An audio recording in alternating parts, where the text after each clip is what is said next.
கடா கோபால் உங்க ஊர்ல போர் அடிக்கிறானு பசங்க பண்ண செஸ் விளாண்டுட்டு இருக்கானுவா ஆனா சரி சரி தம்பி வா தம்பி வீட்டுக்கு வந்திருக்காருப்பா நம்ம ரிலேஷனு போர் அடிக்கிறாரு அதான் செஸ் விளாட கூப்பிட்டு அண்ணா விளாட வரேண்ணா. ஏய் அண்ணாலாம் அருமையா விளையாட வரா தம்பி செஸ்லாம் தரமா விளையாடுவாரு செஸ்ல பிரிச்சு மேய்வாரு செஸ்லாம் செமையா விளையாடுவாரு வேற லெவல் விளையாடுவாரு செஸ்லாம் சரிண்ணா விளாடுங்கண்ணா. விளாட்ண்ணா நீ சரிண்ணா, என்னடா தம்பி சாரிண்ணா சாரிண்ணா. உட்காந்து நீ நான் பேசிட்டேன் போனா சும்மா அண்ணா ஓகேவாண்ணா?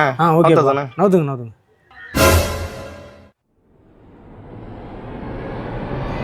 என்ன அண்ணன் ரொம்ப நேரம் யோசிக்கிறாரு.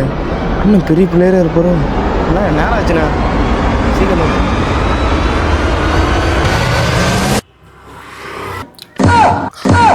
சூப்பர்ண்ணா மொத கையிலே வெட்டினா ஏ தம்பி வேணாம் ஏ கை புடங்கி புடங்கிடா வேணாம் ஏப்பா அம்மா அப்பா செஸ் விளாடுறதையா இனிமேட்டு உங்களை இந்த பக்கமே பார்க்கக்கூடாது. ஏ என்னடா தம்பி என்ன குதிரை வந்து எல் ஷேப்பில் தான் போய் வெட்டுமா சைடு கிராஸ் எல்லாம் போய் வெட்டாதா என்னடா சின்ன பசங்க தாடையில் அடிக்கிறானோ புடனில் அடிக்கிறானுவா நீ வேடிக்கை பார்த்துட்டு இருக்க என்ன நெஞ்சில வெட்டி உதைக்கிறானுவா டேய் ஓடியாடா.